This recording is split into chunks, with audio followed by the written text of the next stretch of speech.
মুসলমান ভাইরা আমার, আল্লাহর হুকুম পালন না করা মানেই তার নিজের উপরে জুলুম করা, নফসের উপরে জুলুম করা। যেমন জেনা করা অপরাধ, জেনার শাস্তি আছে, কোরআনে বর্ণিত শাস্তি আছে।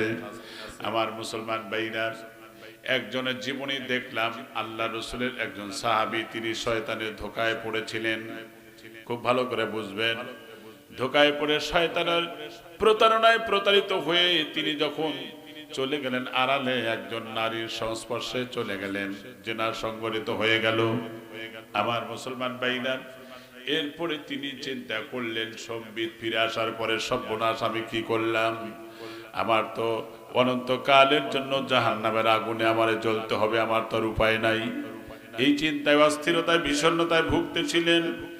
এক পর্যায়ে তিনি দুশ্চিন্তার কারণে খানা পিনা বন্ধ হয়ে গেল।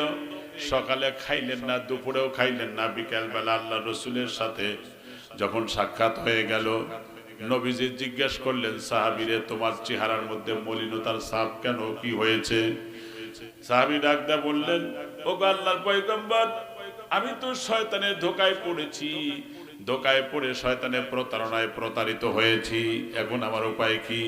নবীজি বললেন, সাহাবীরে, তুমি যে অপরাধ করেছো, যে অন্যায় করেছো, এটা তো বড় অপরাধ করেছো তুমি। এর যে আল্লাহর দরবারে তুমি মাপ চাও, তওবা করো, এখনই চলে যাও।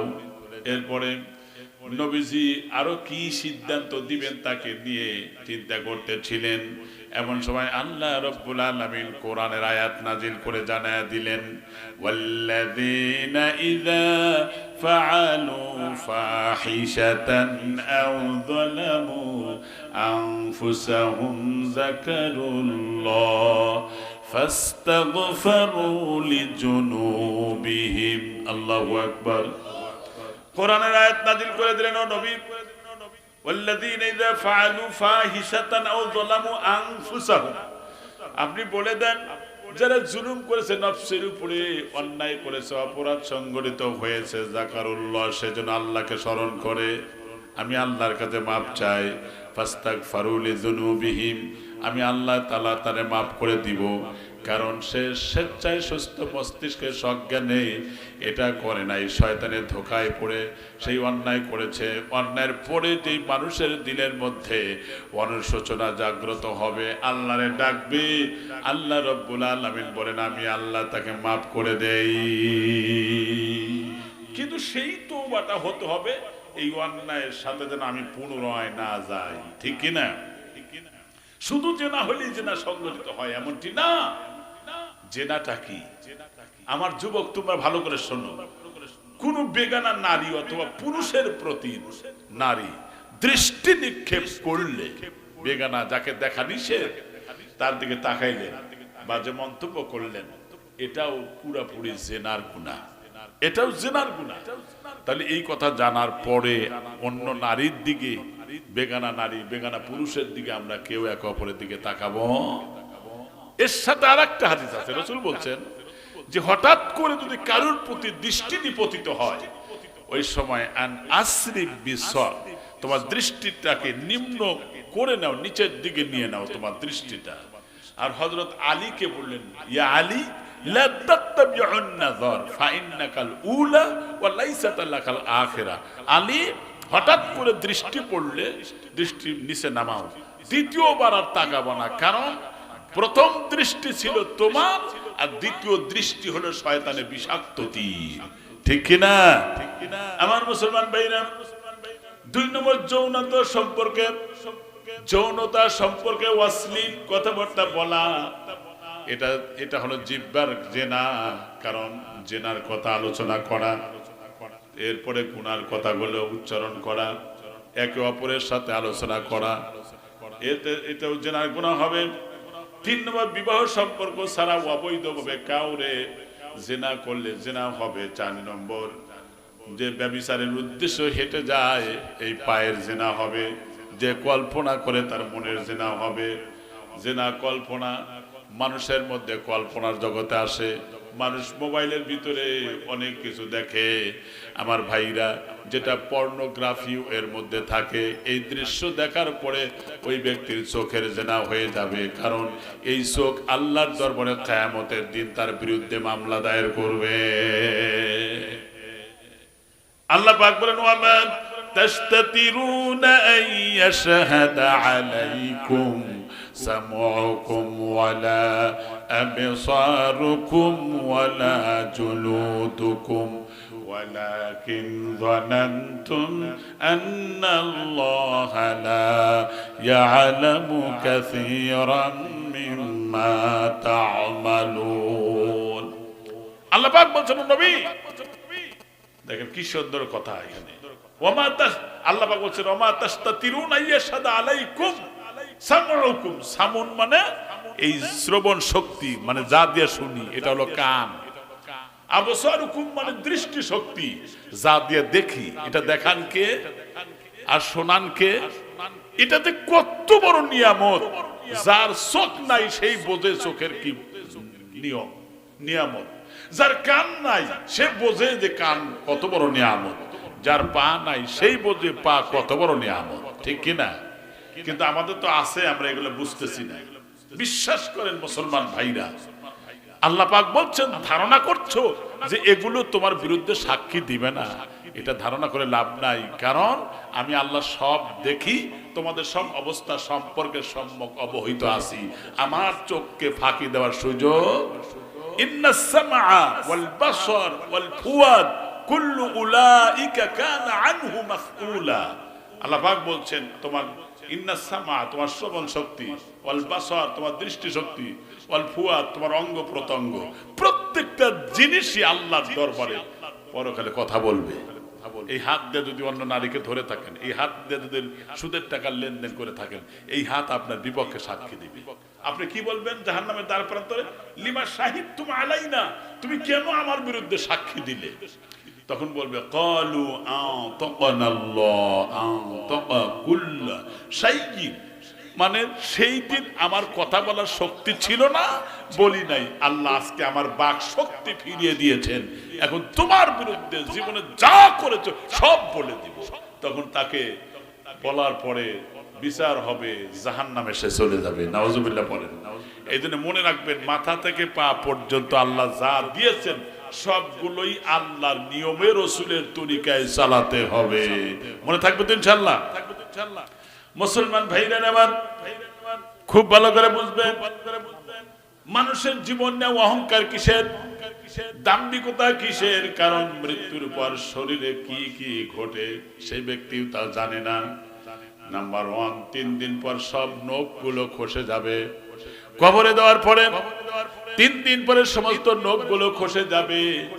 এরপরে পছন্দ ধরে সেখান থেকে সেই আঙ্গুলের এই নখগুলো খসে যাবে। 4 দিন পর চুল আর পশম দেহ থেকে ঝরে যাবে। এরপরে 5 দিন পর মগজগুলো পানি হয়ে তার নাক মুখ দিয়ে বিগলিত হয়ে বের হবে। 6 দিন পর পেটের সমস্ত কিছু নাড়ি বুড়ি সব বিগলিত হয়ে পানি হয়ে বের হবে। মুসলমান ভাইরা, 60 দিন পর হাড্ডি ছাড়া কিছুই কবরে পাওয়া যাবে না। এই হাড্ডিগুলো একদিন শেষ হয়ে যাবে, এগুলো চুন হয়ে যাবে, মাটির সাথে মিশে যাবে। আমার ভাইরা খুব ভালো করে বোঝেন, তাহলে এই জীবনে মাথা থেকে পা পর্যন্ত এই দেহের কোনো ভ্যালু নাই।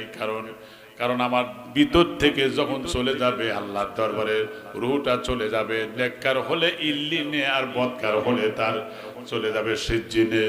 মুসলমান ভাইরা আমার, বদকারের জন্য কবরের মধ্যে থেকে শাস্তি শুরু হয়ে যাবে। আল্লাহ পাক বলেন, ওয়া আম্মা মান খাফা মাকামা রাব্বিহি ওয়া নাহান নাফসা আনিল হাওয়া ফাইন্নাল জান্নাতা হিয়াল মাআওয়া। যে ব্যক্তি আপন প্রভুর সামনে উপস্থিত হওয়ার ভয় করেছে, নিজের নফসকে নিয়ন্ত্রণ করে জীবনে চলেছে, আল্লাহ পাক বলেন এই ব্যক্তির জন্য জান্নাত তার ঠিকানা হয়ে যাবে। সুবহানাল্লাহ। কিন্তু আজকে ইসলামের নামে অনৈসলামিক কাজ আমাদের জীবনে হয় কি না?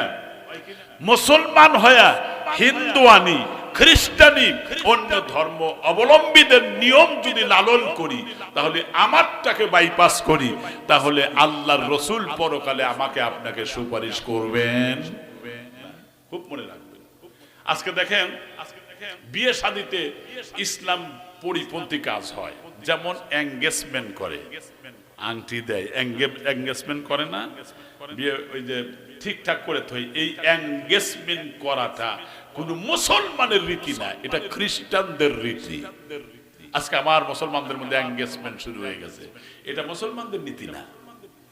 নাম্বার 2, গায়ে হলুদ দেওয়া হয় বিয়ে শাদীর মধ্যে, হয় না? এটা শুনছেন আপনারা, দেখছেন না? গায়ে হলুদ দেওয়া এটা কোন মুসলিমদের কালচার না, এটা হলো হিন্দুয়ানি সংস্কৃতি। তাহলে আপনি মুসলমান হয়ে হিন্দুয়ানি সংস্কৃতি যদি লালন করেন, রসুল আপনাকে সুপারিশ করবে? বুঝেন নিয়েন, খালি কেসা কাহিনী শুনে কি করবেন? এটা হাদিস করে আমি এমন আলোচনা করি যাতে করে কোন রোগের মধ্যে পড়ে গেলে কাইতে গেছে মলম লাগান, এই কোরআন হাদিসের আলোচনাই হলো মলম, ঠিক কিনা? মুসলমান ভাইরা আমার, আমাদের মধ্যে বিয়ে শাদীর মধ্যে মুসলিমদের মধ্যে যৌতুক প্রথা আছে না নাই? এটা হলো হারাম নীতি, সামাজিক নীতিতে পরিণত হয়ে গেছে। কারণ আপনি যদি কন্যার বাবার কাছ থেকে দাবি করেন, যদি আপনি একটা টাকাও দাবি করে নেন, একটা সুতাও যদি দাবি করে নেন, এটা হারাম হয়ে যাবে। আপনার জীবনটা শুরু হয়ে গেল হারাম দিয়া। আর আপনার স্বামী স্ত্রী মিলনের মধ্যে যে সন্তান আদি হবে, এটা বৈধ সন্তান হবে না। এই সন্তান কখনোই তার বাবা মাকে শ্রদ্ধা করবে না, সম্মান করবে না। যৌতুক নেব না, এরকম দৃঢ় প্রত্যয় ব্যক্ত করার লোক আছেন তো ইনশাআল্লাহ? কয় না নিব মানে বেশি নিব, ব্যবসা খুব খারাপ। মুসলমান ভাইরা আমার, বিয়ের মধ্যে একেবারে সারা গ্রাম জাঁকজমকপূর্ণ লাইটিং করে, আছে না নাই? সারা গ্রাম জুড়ে লাইটিং করে, তারপরে বাতি, রং বেরঙ্গের বাতি দিয়া জাঁকজমক লাইটিং, এগুলো হলো লোক দেখানোর রীতি। এটা অপচয় করা তার শয়তানের দোসর। সুতরাং এই সংস্কৃতিও মুসলিমদের জীবন থেকে পরিহার করে কবরে যেতে হবে। আমার 5 হলো আমাদের দেশে কদমবুসি আছে না নাই? কদমবুসিটা এটাও মুসলিম রীতি না, এটা হলো বেদাত। ইসলামের মধ্যে নতুন কিছু ঢুকানো, সেটা হলো বেদাত। 6 নম্বর 200 অথবা 300 বরযাত্রী নিয়ে মেয়ের বাড়িতে যেতে হবে। এটা কোন জায়গায় পাইছেন? এটা একটা জুলুম নীতি, ঠিক কিনা ধরে বলেন? এটা জুলুম নীতি, এটা জুলুম করা। কারণ জুলুমকে আল্লাহ পছন্দ করেন না। জুলুমকারী ব্যক্তিদেরকে আল্লাহ সুবহানাহু ওয়া তাআলা নিজে মামলা দায়ের করবেন, নিজে তারে মাফও করবেন না। মুসলমান ভাইরা, আমার দেশে লক্ষ্য করে দেখবেন আমার ভাইরা, দেখবেন অনেক মানুষ আছে যারা রাজা বাদশাহ, তারা বলে যে 2041 সাল পর্যন্ত টার্গেট নেয়, আছে না নাই? কিন্তু আল্লাহ রব্বুল আলামিন জুলুমকারীদেরকে 2024 সালের মধ্যে ওয়াল আউট করে দিতে পারে, ঠিক কিনা? আলেমদেরকে সম্মান করা, অথচ আলেমদেরকে ধরে ধরে নির্যাতন করা হয়েছে আয়না ঘরের মধ্যে নিয়ে, ঠিক কিনা? রাগ করবেন না কেউ, হক কথা বলা লাগবে। আয়না ঘরের মধ্যে বছরের পর বছর নির্যাতন করা হয়েছে, এটা কোনো মুসলিম ব্যক্তির কাজ হতে পারে না। এটা সবচাইতে বড় জুলুম নীতি, ঠিক কিনা? কারণ যে আলেমকে সম্মান করে না, বড়কে সম্মান করে না, ছোটকে স্নেহ করে না, সে ব্যক্তি আমি রাসূলের উম্মতই না। খুব ভালো করে বুঝবেন, সেই লোকটা যদি আলেমকে অসম্মান করে, যেমন মাজায়, কোমরে, হাতে রশি দিয়া তারপরে ডান্ডা বেরি পড়ায় আদালতে তুলেছে, অনেক মানুষ দেখে কেঁদেছে।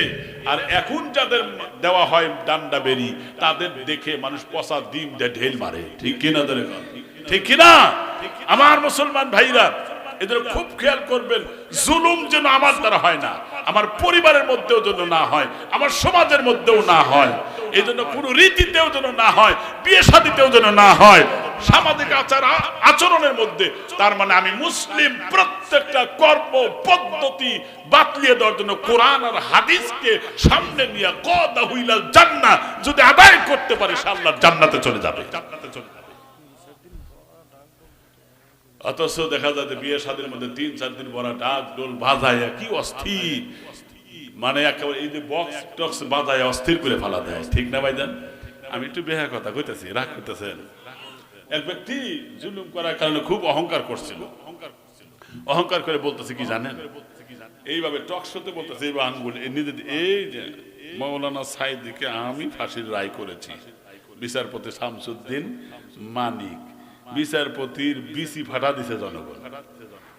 বিশ্বাস করে কোয়ালার পাতায় শোয়া রেখেছিল। তার মানে সব জিনিসের একটা পরিসমাপ্তি আছে না নাই? জুলুমকারীকে আল্লাহ পছন্দ করে না। আল্লাহর সংবিধানে, আমাদের সংবিধানে এটা নাই। আল্লাহ রাব্বুল আলামিন কোরআনুল কারীমের সূরা ইয়াসিনের 54 নম্বর আয়াতে তাও বলে দিলেন, ফালইয়াউমা লা তুযলামু নাফসুন শাইআ ওয়া লা তুজসাউনা ইল্লা মা কুনতুম তা'মালুন। আল্লাহু আকবার বলেন। আল্লাহ পাক বলেন, আজ এই হাসরের দিনে কারোর প্রতি এক বিন্দু জুলুম করা হবে না। দেশের মধ্যে দুনিয়াতে জুলুম করা হয়। ধরেন আপনি চাকরি করবেন, আপনি দরখাস্ত করেছেন অথবা বিসিএস ক্যাডার হয়েছেন, কিন্তু আপনি চাকরিতে দরখাস্ত করেছেন, দেখা যাবে ভেরিফিকেশনে এসে দেখবে যে এটা আমার দলের লোক না, তাকে স্কুটিং আউট করে দেওয়া হয়। এটাও একটা জুলুম, ঠিক কিনা? আমার মুসলমান ভাইরা, জুলুম নীতি আল্লাহ বলেন আমি জুলুম করব না। দুনিয়ার জীবনে যে যতটুকু আমল করেছে আমি অতটুকু তার প্রতিদান দিয়ে দিব, কারণ আমি আল্লাহ। পরকালে আমার সামনে, আমার হাসরের ময়দানে মানুষ এত বিভীষিকাময় অবস্থার মধ্যে পড়ে যাবে। আল্লাহ পাক বলবেন, লিমানিল মুলকুল ইয়াউম লিল্লাহি ওয়াহিদিল কাহ্হার। আল্লাহু আকবার। লিমানিল মুলক, আজকে রাজত্ব কার? আল্লাহ বলবেন, আইনা আনা মালিকুন আইনাল মুতাকাব্বিরুন, আমি মালিক আজকে। কোথায় সেই অহংকারীরা যারা বলেছে খেলা হবে, এখন আইসো খেলি, এখন খেলতে আসো, তোমার তো মাজাই বেকার, তুমি খেলবে কার সাথে? কথা ঠিক কিনা? কিসের খেলা হবে? কিসের অহংকার? কিসের দাম্ভিকতা? ফেরাউন অহংকার করেছিল, ব্যর্থ হয়েছে, নিস্তেজ নাবুদ হয়ে গেছে, ইতিহাসে রাস্তা করে নিক্ষিপ্ত হয়ে গেছে। নমরুদ তাকে জুতা পেটা করে শেষ করে দেওয়া হয়েছে। আবু জাহেলের মতো নেতাকে, যেই নেতা আমার রাসূলকে এত অত্যাচার নির্যাতন করেছিল, ওই সমস্ত নেতাদের ছোট্ট বাচ্চা মানুষ দিয়ে তাকে একেবারে অপমানের সাথে লাঞ্ছিত, জিল্লতের সাথে বিদায় করে দেওয়া হয়েছে, ঠিক কিনা?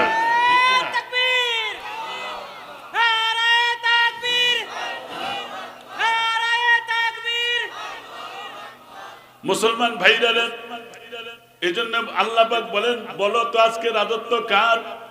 বলার মতো কেউ থাকবে না।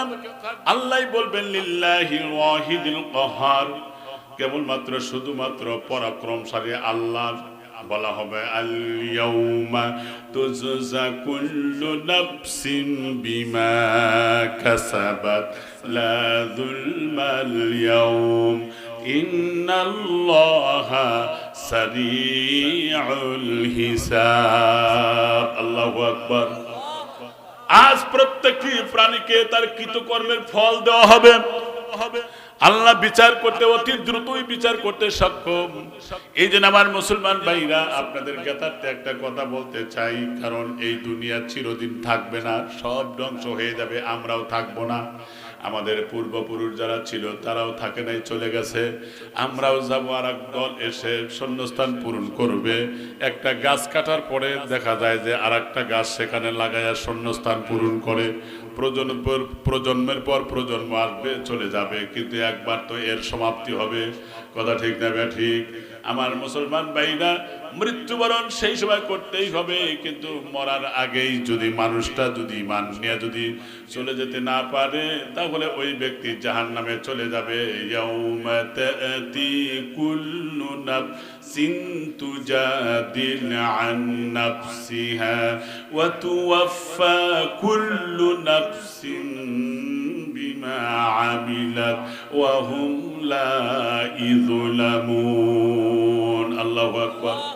প্রত্যেক মানুষ নিজের পক্ষ থেকে সমর্থন করা, বলবে যে ব্যক্তি কৃতকর্মের পূর্ণ বিনিময় পাবে তার প্রতি জুলুম করা হবে না, আল্লাহ সম্মানের সাথে মেহমানদারি করবেন। সুবহানাল্লাহ পড়েন। এই জন্য জুলুম তো ভালো জিনিস না। একজন একটা ব্যাঙের সাথে বন্ধুত্ব হয়েছে, একটা সাপের সাথে বন্ধুত্ব হয়েছে। তখন ব্যাঙ বলতেছে, বন্ধুরে তোমার তো সবকিছুই ভালো লাগে, কিন্তু একটা জিনিস আমার ভালো লাগে না। তুমি যে তোমার চেহারা সুরত, তোমার চলাফেরা সবকিছুই ভালো লাগে, কিন্তু একটা জিনিস আমার কাছে খারাপ লাগে। কয় কি খারাপ লাগে? কয় আমার খারাপ লাগে এইটা যে তুমি যখন চলো তখন আঁকা বাঁকা হয়ে চলো, সহজে চলো না, সোজা হয়ে চলো না। যেমনে বলছে সাপ তখন কইছে ফোস, অমনি ব্যাং লাভ দিয়ে পানির মধ্যে থলায় গেছে। ফোস কইল কিসের?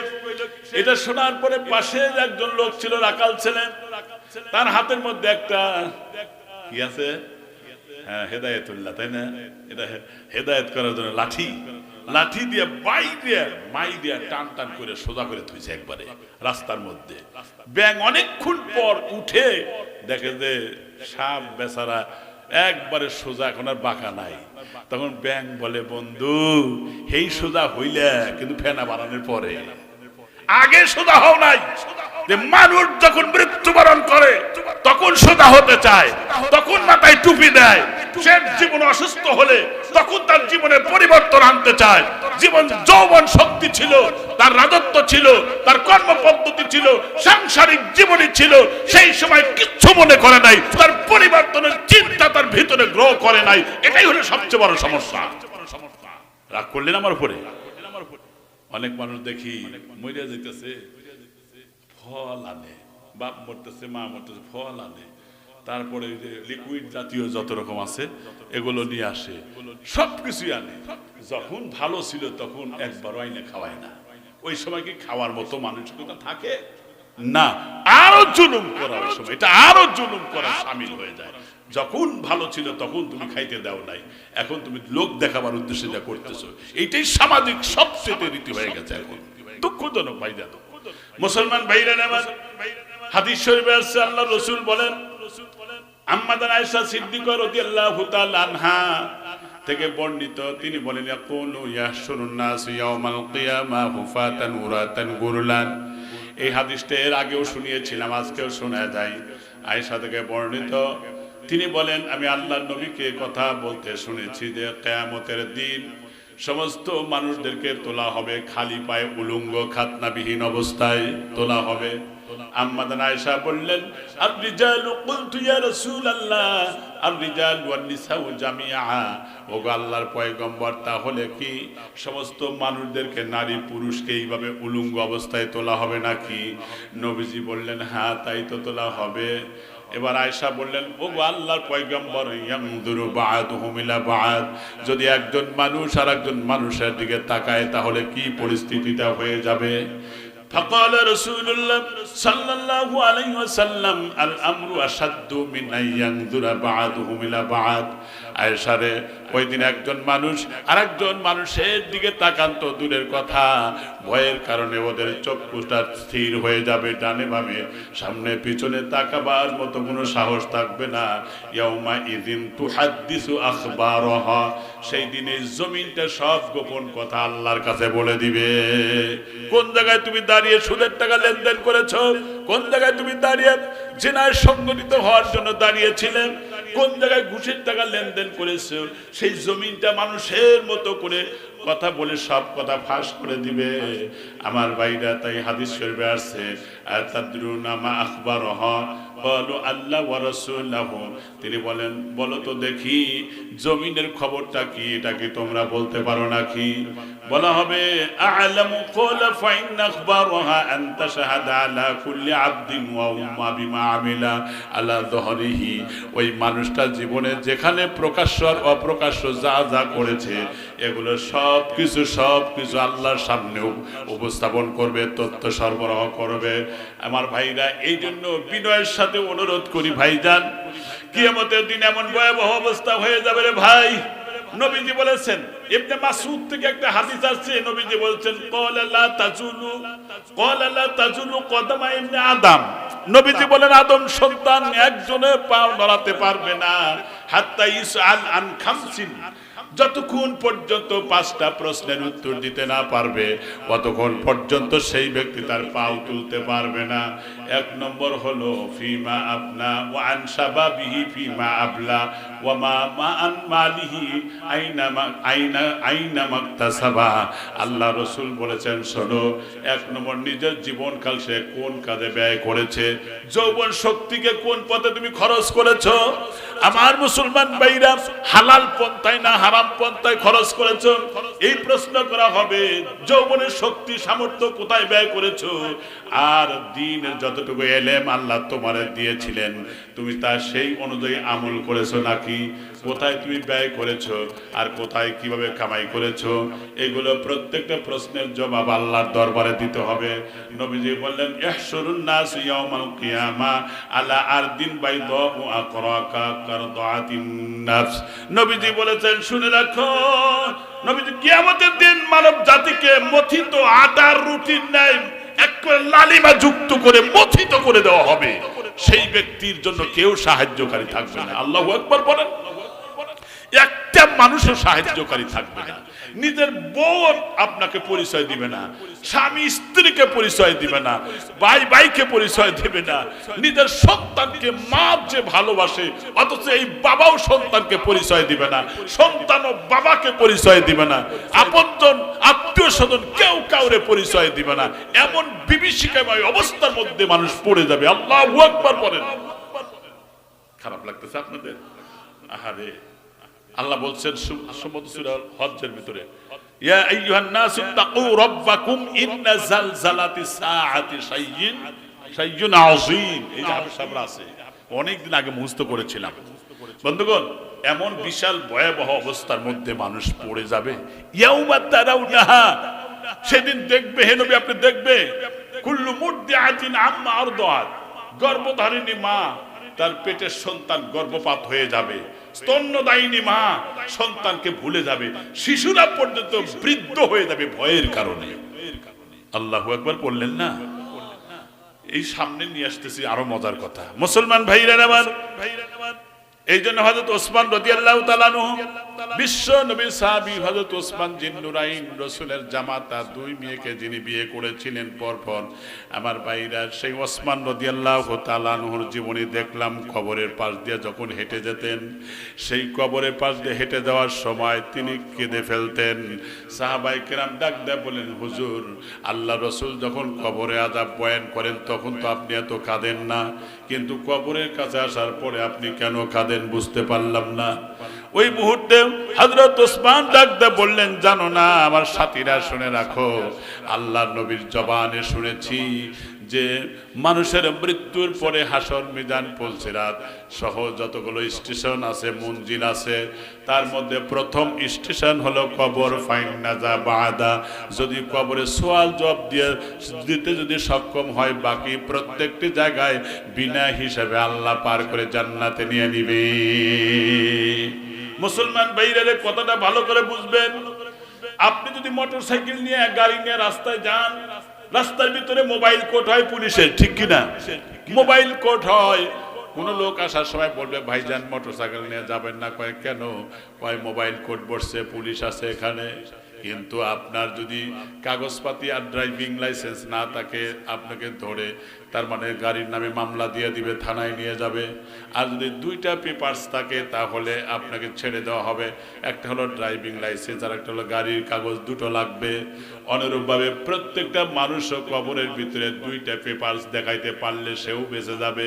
সেই 2টা জিনিস কি? আল্লাহ পাক সূরা কাহাফে বললেন, ইন্নাল্লাযীনা আমানু ওয়া আমিলুস সালিহাতি কানাত লাহুম জান্নাতুল ফিরদাউসি নুজুলা। আল্লাহু আকবার বলেন। আল্লাহ পাক বলেন, যারা 1 নম্বর হলো ঈমান, 2 নম্বর নেক আমল। 1 নম্বর ঈমান আর 2 নম্বর নেক আমল, এই 2টা পদ্ধতি, গুণ আর বৈশিষ্ট্য যদি তার জীবনের মধ্যে থাকে, তাহলে আল্লাহ তাআলা তাকে সসম্মানে তাকে জান্নাতে পৌঁছে দিবেন। সুবহানাল্লাহ বলেন। সেই জন্য 2টা জিনিস আপনাকে শুদ্ধ রাখতে হবে। ঈমান যদি আপনার মজবুত না হয়, তাহলে লা ইয়াহবাতান্না আমালুকুম ওয়া হুয়া মিনাল খাসিরিন। ঈমান যদি আপনার না হয়, শিরক মিশ্রিত হয়, তাহলে আপনার সমস্ত কর্মফল নিষ্ফল হয়ে যাবে, সব নিষ্ফল। হাবিতাত আমালুহুম ফিদ দুনিয়া ওয়াল আখিরা, দুনিয়া আখিরাত দুটোই বরবাদ হয়ে যাবে, আপনার ঠিকানা হবে জাহান্নাম। নাউজুবিল্লাহ বললেন না? আহারে ভাই রে, কোরআনে কথা যখন পড়ি আমার ভাই যেন পড়ে, আমি যাকে এত মোহব্বত করি, আপনাদের এই গ্রামে অন্তত তার সাথে আমার কথা হয়, বাড়ির থেকে মাঝে মধ্যে কথা বলি। আলহামদুলিল্লাহ আলহামদুলিল্লাহ। গত বছর উনি আমাকে রুমাল দিয়েছিলেন, এবছরও রুমাল আমার জন্য নিয়ে এসেছেন, দেখেন। আবার আতর দিয়েছিলেন, কিন্তু আমার বাড়িতে চুরি হয়েছিল, সব আতর নিচে 9টা ভালো বিভিন্ন জায়গায় গিফট করছিল, ভালো লুঙ্গি, এগুলোও নিছে, রুমালটাও নিয়ে নিছিল। তারপরে 2,37,000 নগদ টাকা ছিল, ওটাও নিয়ে গেছে। আমি খুব দোয়া করছি ওদের জন্য, বিশ্বাস করেন, খুব দোয়া করছি জুমার নামাজ পড়ে, আল্লাহ আমারটা যারা নিছে, আল্লাহ এটা নিয়েই যেন হেদায়েতের ওসিলা হয়। সুবহানাল্লাহ বলেন, হেদায়েত যাতে আর কারো ক্ষতি না হয়। হয়তো আমার জীবনে কোনো ত্রুটি ছিল, যার কারণে আমার উপর এটা চলে গেল, ঠিক কিনা? এই জন্য এটা হতাশারও কিছু নাই, ভয়েরও কিছু নাই, কিন্তু প্রত্যেকটা মানুষের জীবনটা অত্যন্ত হিসাব করে চলতে হবে, হিসাব করে চলতে হবে, কারণ চিরদিন এই পৃথিবীতে আমরা থাকবো না।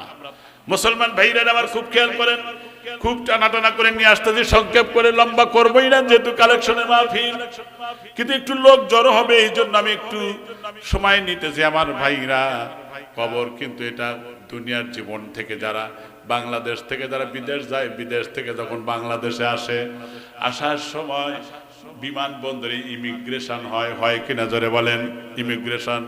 ইমিগ্রেশন এটা নিজস্ব ভাষা। ইমিগ্রেশন মানে পরীক্ষা করা হয়, আপনি যাওয়া আসার সময় বৈধ কাগজপাতি আপনার আছে কিনা এটা দেখা হয়, যদি থাকে ভিআইপি লাউঞ্জে দিয়ে আপনাকে বের করে নিয়ে আসা হয়। আর যদি অবৈধ কিছু নিয়ে আসে, অবৈধ কাগজপাতি পায়, তাহলে আপনাকে মামলা দিয়ে মেহমান খানায় ঢুকানো হবে।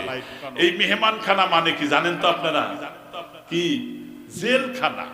তাহলে এই জেলখানা মানেই হলো তাকে এই কবরের জীবনে তাকে শাস্তি দেওয়ার জায়গা। মুসলমান ভাইরা আমার, এই জন্য আমাদের মেহমান আসছে, আলহামদুলিল্লাহ, শুকরিয়া আদায় করছি, আলহামদুলিল্লাহ পড়েন আমার ভাইরা।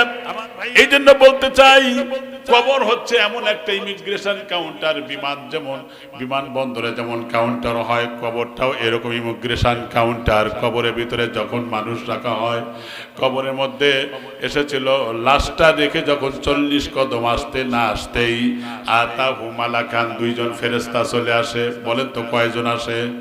2জন ফেরেশতা আসেন, এসেই জিজ্ঞাসা করে মার রব্বুকা মা দীনুকা মান নাবিয়ুকা। 3টা প্রশ্ন করে। আমার সভাপতি সাহেব কোন জায়গায় আছে খেয়াল করবেন, মাহফিলটা একটু ভালো করে পাশে বসেন আর কথাগুলো শোনেন।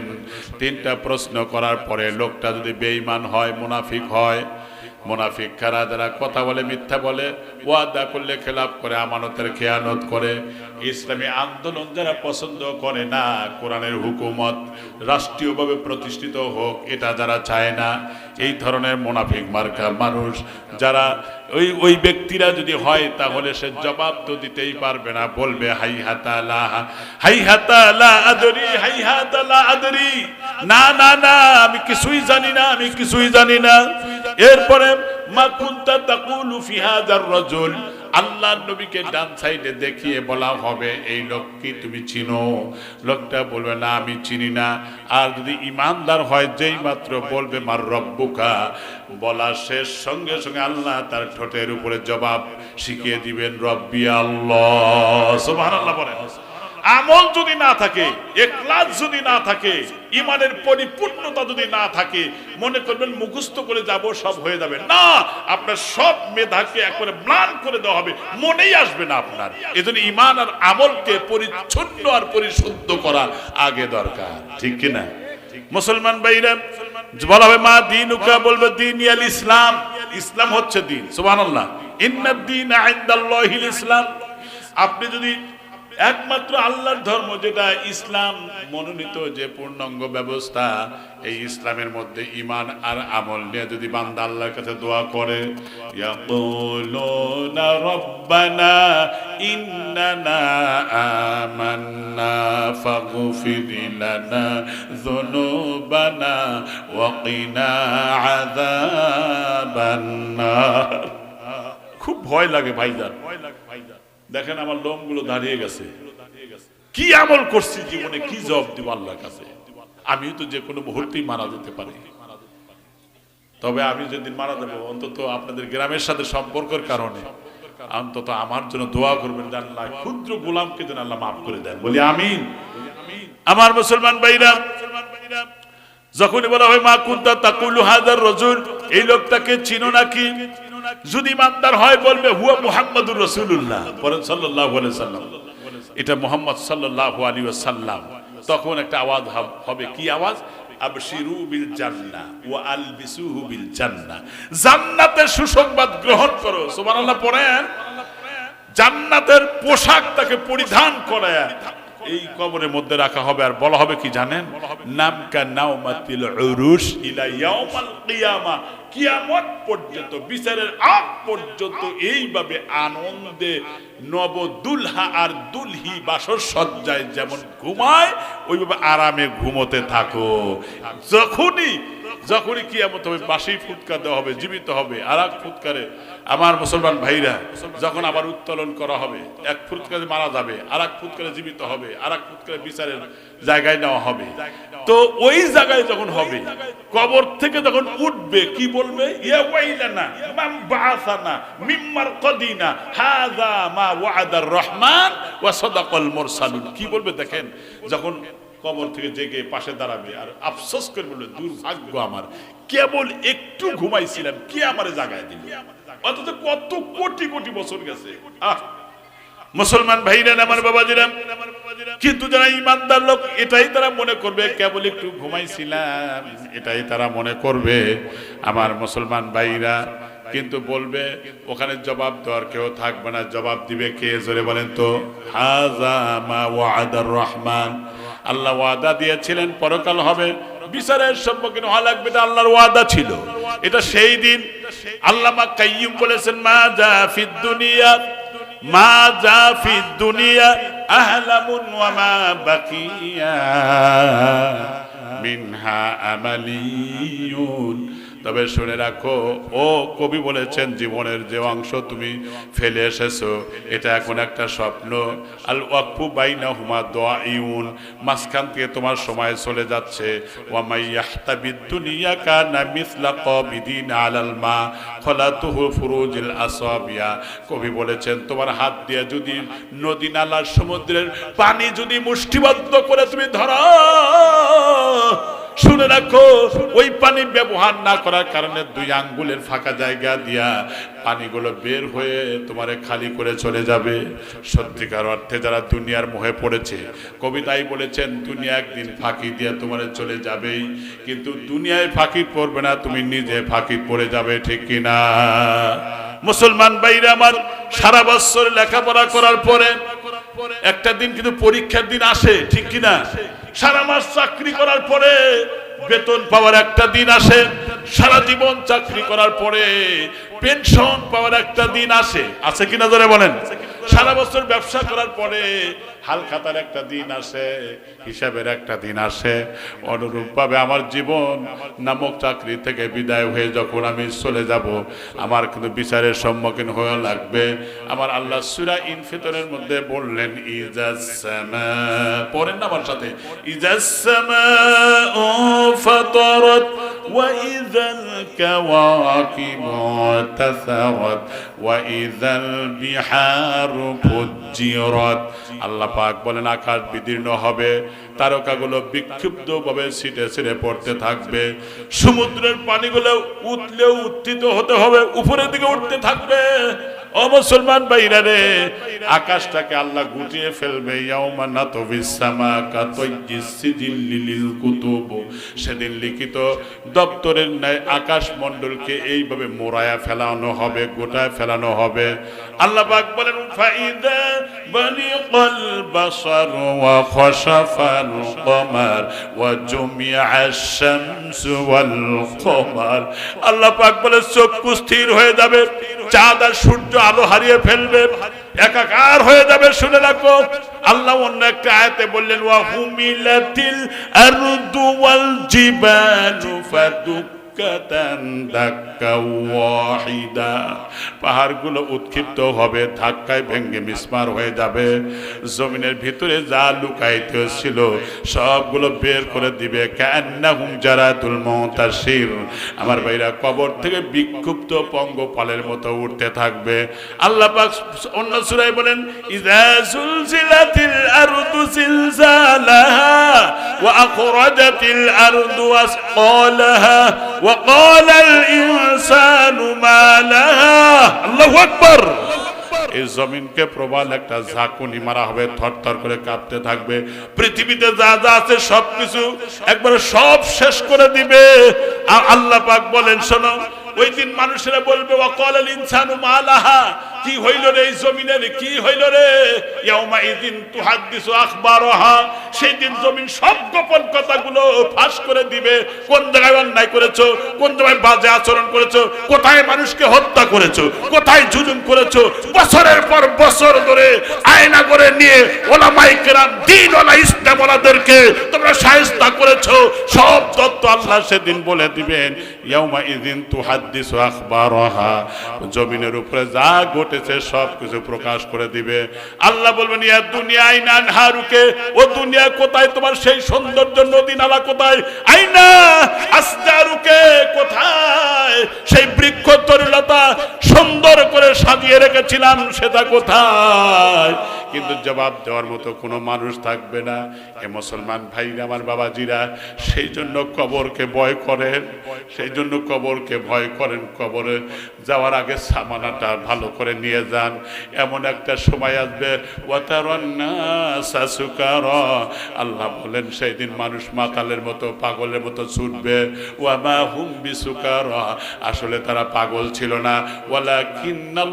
ওয়ালাকিন্না আযাবাল্লাহি শাদীদ, কঠিন জাহান্নামের শাস্তির ভয়ে সেইভাবে চিৎকার মারতে থাকবে।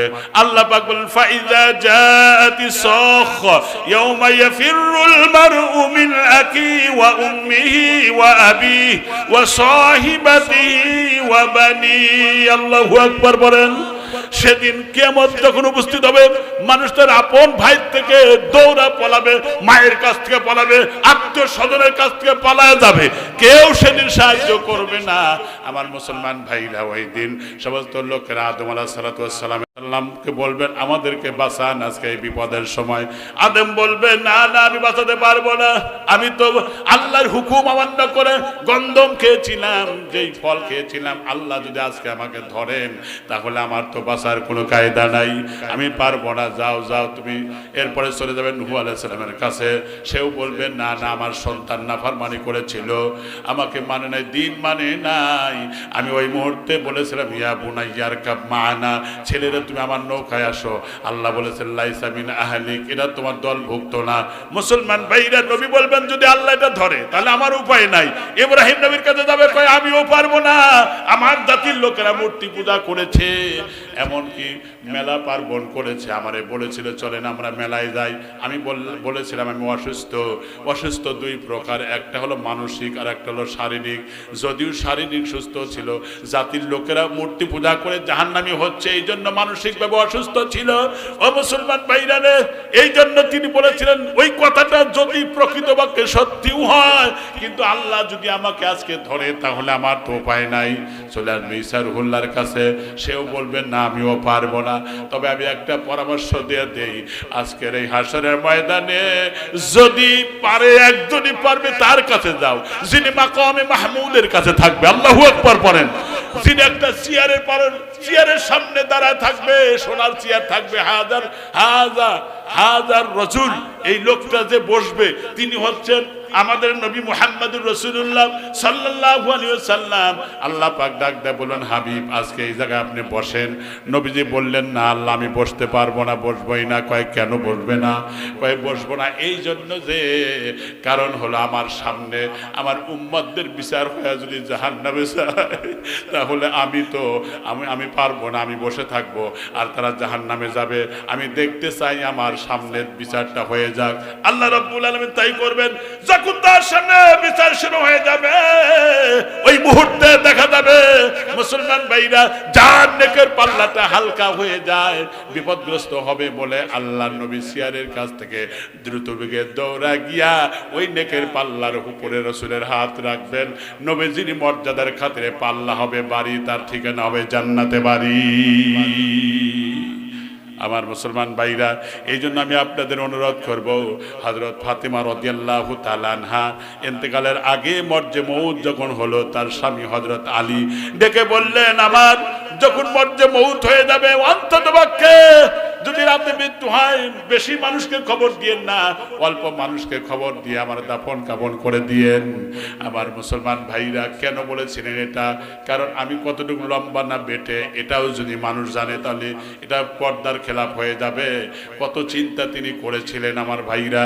হযরতে ফাতেমা সত্যি যখন মারা গেল, এরপরে যখন তার কবরে রাখা হলো, তার একজন আত্মীয় আবু যর গিফারি রাদিয়াল্লাহু তাআলা আনহু তাকে যখন কবরে মাটি দিয়া যখন বললেন, রে কবরের মাটি তোর মধ্যে কাকে রেখে দিলাম তুই কি জানিস?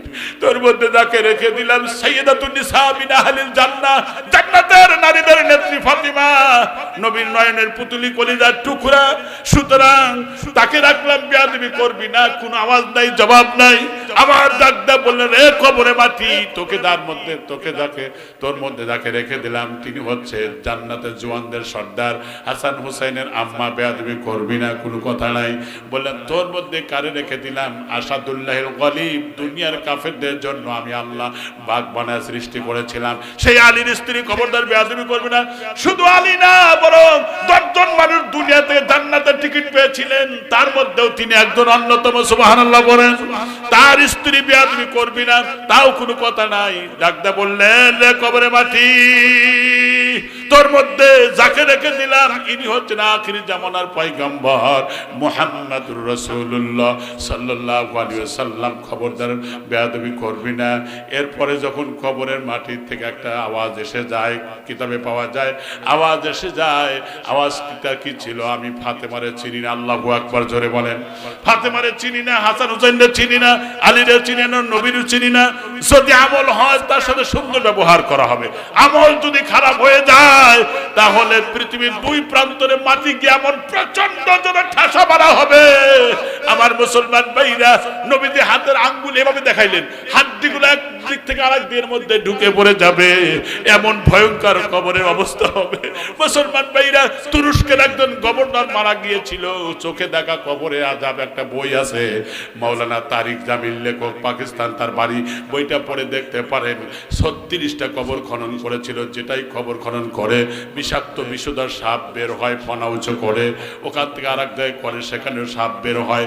36টা কবরের মধ্যেই যখন সাপ বের হয় তখন বলা হলো অমনি ফেলে দাও, কারণ এই লোকটা সুদের সাথে জড়িত ছিল, এই লোকটা মিথ্যার সাথে জড়িত ছিল, এই লোকটা মানুষের উপরে জুলুম করেছে, নির্যাতনের স্টিম রোলার পরিচালনা করেছে। এই জন্য পৃথিবীর যেখানেই তারে দাফন করো সেখানেই তার কবরের মধ্যে এইভাবে আযাব হবে। এই জন্য আমি আপনাদের অনুরোধ করবো ভাই, হযরত এই কথা বলে কালেকশন নেব। হযরত ওমর রাদিয়াল্লাহু তাআলা আনহু তিনি খেলাফতে আছেন, তার মানে তিনি হলো ক্ষমতার মসনদে আছেন, অর্ধ জাহানের খলিফা ছিলেন তিনি। ওই নবী হযরত আমিরুল মুমিনিন ওমর তখন ঘর থেকে বেরিয়ে আসছেন, প্রয়োজনে রাসূলের বাড়িতে যাবেন পরামর্শ করার। না না, ওই সময় তো নবীজি নাই আমার ভাইরা। নবী জীবিত অবস্থায় থাকাকালীন অবস্থায় হযরত ওমর যখন বের হলেন রাস্তা দিয়া, দেখলেন একজন যুবক সাহাবী তিনি গড়ায় গড়ায় কাঁদতেছেন। হযরত ওমর কান্নার ভঙ্গিমা দেখেই কেঁদে ফেললেন। একটা কথা জেনে রাখেন, আল্লাহর রাসূলের সাহাবী হযরত আবু বকর পৃথিবীর মধ্যে সবচেয়ে উম্মতের মধ্যে নরম দিলের মানুষ, আর সবচেয়ে মেজাজি এবং গরম প্রকৃতির মানুষ ওমর ছিলেন। সেই ওমর যখন বের হলেন দেখলেন কিছুদিন আগে এই লোকটা কালেমা পড়ে মুসলমান হয়েছে, অথচ কড়ায় কড়ায় কাঁদতেছে। কাছে গেলেন, কান্নার ভঙ্গিমা দেখে কেঁদে ফেললেন, আর ডাকদা বললেন, ভাই কি হয়েছে? কয় জীবনে বড় অপরাধ করেছি, আমার জীবনে এটা মনে হইলে পরে আমি পাগল হয়ে যাই। কয় তোমার গুনার কথা রাসূলের কাছে বলো, চলো যাই। কয় ঠিক আছে চলেন। তাকে নিয়ে রওনা দিলেন। আল্লাহ রাসূলের বাড়ির বাইরে থেকে ওমর যখন সালাম দিলেন, ভিতরে সালামের জবাব ফিরে আসলো, ওমর তুমি আমার বাড়ির ভিতরে প্রবেশ করো। হযরত ওমর বললেন, তুমি এখানে বাইরে থাকো, নবীর অনুমতি নিয়ে আসি, তারপরে তোমার ডাকলে যাবে। এরপরে তিনি ঢুকলেন, তখনও দুই চোখের কোণা দিয়ে পানি পড়তেছিল। ওই মুহূর্তে আল্লাহ রাসূল দেখার সঙ্গে সঙ্গে বললেন, ওমর রে, তোমার চোখে পানি কেন, কি হয়েছে বলো? ডাকতে বলেন, ওগো আল্লাহর পয়গম্বর, কিছুদিন আগেই আপনার হাত ধরে কালেমা পড়ে মুসলমান হয়েছে, সেই লোকটা এসেছে, সে নাকি বড় গুনাহ করেছে, তার কান্নার ভঙ্গিমা দেখে আমি কেঁদে ফেলেছি। অনুমতি দিয়ে দিলেন, নিয়ে আসতে পারি। কয় নিয়ে আসো। বাইরে এসে বললেন, যাও তোমার গুনার কথা রাসূলকে বলো। ভিতরে প্রবেশ করলেন, নবীজির পায়ের কাছে গিয়ে বললেন, ইয়া রাসূলুল্লাহ, আমি বড় গুনাহ করেছি। নবীজি বললেন, তোমার গুনাহ কি আকাশের চেয়েও বড় নাকি? কয় হ্যাঁ, তার চেয়েও বড়। তোমার গুনাহ কি সাগরের চাইতেও বড় নাকি? কয় তার চেয়েও বড়। তোমার গুনাহ কি জমিনের চাইতে বিস্তীর্ণ নাকি? কয় তার চেয়েও বড় বিস্তীর্ণ হবে। নবীজি বললেন, হাল আশরাকতা বিল্লাহ, তুমি কি শিরকিয়াতের গুনাহ করেছো নাকি? কয় তার চেয়ে বড় গুনাহ করেছি। নবীজি বললেন, হাল কাতালতা নাফসান, তুমি কি মানুষ হত্যা করার গুনাহ করেছো নাকি? কয় তার চেয়ে বড় গুনাহ করেছি। নবীজি বললেন, তাহলে তোমার গুনাহটা কি বলো দেখি। সাহাবী তখন বলা শুরু করে দিলেন, আর বললেন, ওগো আল্লাহর পয়গম্বর, তাহলে আমার গুনার কথাটা এখন শোনেন। সেই গুনাহটা হলো, ইসলাম কবুলের আগে আমার একটা অভ্যাস ছিল, নতুন নতুন কবর দেখে সেই কবর খনন করে মেয়েদের 5টা কাপড় আর পুরুষের 3টা কাপড় চুরি করে বিবস্ত্র করে নিয়ে এসে ধুয়ে পরিষ্কার করে বিক্রি করে জীবিকা নির্বাহ করতাম আমি। এটাই ছিল আমার কাজ। একবার মদিনার আনসারি মারা গেল, আনসার এক মহিলা মারা গেল। আমার এক বন্ধু ডাকতে বলল, ভাই আসো, আজকে একজন মারা গেছে, আসরের নামাজের পরে যার দাফন কাফন হয়েছে। আর আমি রাত্রি 12টার পরে, গভীর রাত্রে আমি চলে গেলাম কবরস্থানে। আমার তো ভয় ভীতি কাজ করে নাই। আমি মাটি সরা দিলাম, উপরে যা যা ছিল সব পরিষ্কার পরিচ্ছন্ন করে ভিতরে প্রবেশ করে তার শরীর থেকে 5টা, মহিলার শরীর থেকে 5টা কাপড়ে আমি খুলে নিয়ে আসলাম। আসার সময় কে যেন আমার কানে কানে ডাক দেয়, বলে, এরে আল্লাহর বান্দার জীবনে বহু মহিলা দেখেছো, এত সুন্দর মহিলা তো তোমার জীবনে দেখো নাই, ভালো করে তাকায় দেখো। আমি পিছনের দিকে তাকালাম, তাকায় দেখি সত্যি তো কবরটা জলজল করতেছে। এরপরে আমি চলে আসতেছিলাম, আবার কে যেন আমার কানে ডাক দেয়, বলে, এরে আল্লাহর বান্দা, মরা হইলে কি হবে, অন্তত পক্ষে মরা এই মহিলার সাথে যৌন তৃপ্তি লাভ করে যা, যৌন অভিলাষ চরিতার্থ করে যা। আমি তখন আল্লাহর পয়গম্বর, আমি তখন কাপড়ের কাপড়টা ডান দিকে ছুঁড়ে মারলাম, আমি কবরের ভিতরে নামলাম, মরা ওই আনসারী মহিলার সাথে আমি যে না করলাম। আমি যখন ফিরে আসতেছিলাম, কবরের মধ্যে থেকে আওয়াজ আসলো, এর আল্লাহর বান্দাই কবরস্থানে অসংখ্য মানুষের মধ্যে তুই আমারে বেইজ্জতি করে গেলি, হাসরের ময়দানে আমাকে নাপাক হয়ে ওঠার ব্যবস্থা করে গেলি। তোর কি আল্লাহ পরকালের ভয় নাই, চিন্তা নাই? ওগো আল্লাহর পয়গম্বর, এই কথা যখন আমি মনে হয়, আমি তখন রোগীর মতো গড়ায় গড়ায় কান্দি। নবীজি বললেন, সত্যি তো তোমার গুনাহ অনেক বড়। এতটুকু বলার পরে সে দৌড়া নবীজির বাড়ি থেকে বের হলেন। যদি নবী রাগ করে আর একটা কথা বলে কবুল হয়ে যাবে, আমার জাহান্নামে যাওয়া লাগবে। চলে গেলেন, টানা 40 দিন পর্যন্ত তওবা করলেন, ইস্তেগফার করলেন। এরপর আল্লাহ পাক জিবরাইলকে পাঠালেন, যাও জিবরাইল, আমার নবীকে 3টা প্রশ্ন করো। 1 নম্বর প্রশ্ন, জিবরাইল আসলেন, সালাম বিনিময় হলো, আর বলল, আল্লাহ 3টা প্রশ্ন করেছেন আপনাকে। কয় কি প্রশ্ন? 1 নম্বর, সৃষ্টিকর্তা আপনি না আল্লাহ? বলেন, আমি হবে কেন, আমার আল্লাহ সৃষ্টিকর্তা। 2 নম্বর, রিজিক দাতা আপনি না আল্লাহ? নবী বললেন, আল্লাহ তো আমারও রিজিকের ব্যবস্থা করেন। 3 নম্বর, মাফ করনেওয়ালা আপনি না আল্লাহ? বলেন, আল্লাহই তো মাফ করনেওয়ালা। কয় দেখেন তো মনে পড়ে কিনা, 40 দিন আগে একজন যুবক সাহাবী আপনার সামনে এসে কান্নায় ভেঙে পড়েছিল গুনার কথা বলতে গিয়া। 40 দিন পর্যন্ত কেঁদেছে, চোখের পানি ছেড়ে দিয়েছে, ইস্তেগফার পড়েছে। আমার মালিক আমার আল্লাহ তিনি মাফ করে দিয়েছেন, তার তওবা কবুল হয়ে গেছে। আল্লাহ রাসূল আপনার আল্লাহ পাক সাহাবীদেরকে দিয়ে পাঠা দেন, যেই জায়গায় ছিল বলে দিলেন জিবরাইল, তাকে ডেকে নিয়ে আসলেন আর তার সুসংবাদ দিলেন। আল্লাহ পাক বলেন ফাকুল তুস্তাগফিরু রাব্বাকুম ইন্নাহু কানা গফফারা। ও নবী আপনি বলে দেন যারা অন্যায় করেছে, মিথ্যা বলেছে, গাদ্দারি করেছে, সমাজে অসংখ্য অপরাধ করেছে, তারা যদি তওবা করে ফিরে আসে আমি আল্লাহ তাদেরকে maaf করে দিব। সুবহানাল্লাহ পড়েন। ফামান তাবা ওয়া আমানা ওয়া আমিলা সলিহান ফাউলাইকা ইবাদদিলুল্লাহ সাইয়্যাতিহিম হাসানা। যে ব্যক্তি তওবা করে, নেক আমল করে, আল্লাহ পাক বলেন তার জীবনে যত গুনাহ ছিল সমস্ত গুনাহগুলো আমি নেকি দিয়ে বদল করে দিব।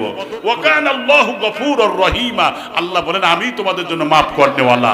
কোন ভাই আছেন? আমাদের অনেকের বাবা এই কবরস্থানে আছে, কারো মা কবরস্থানে আছে, কারো বোন কবরস্থানে আছে, কারো আত্মীয় স্বজন কবরস্থানে আছে। সেই কবরস্থানে যদি শান্তি পায়, কবর যেন জান্নাতের টুকরা হয়, বাড়ি ঘর জমি জমা অর্থ সম্পদ বিত্ত বৈভব যা ছিল সব রেখে কবরে একাকী চলে গেছে অসহায়। সেই জন্য আপনারা তাদের জন্য রুহের মাগফিরাত কামনায় কোন ভাই আছেন? 1000 2000 5000 10000 যে যা পারেন মেহেরবানি করে দিয়ে দেন, একটু জিকির করেন লা ইলাহা ইল্লাল্লাহ। জোরে লা কত টাকা? 11,500 কিনা আপনার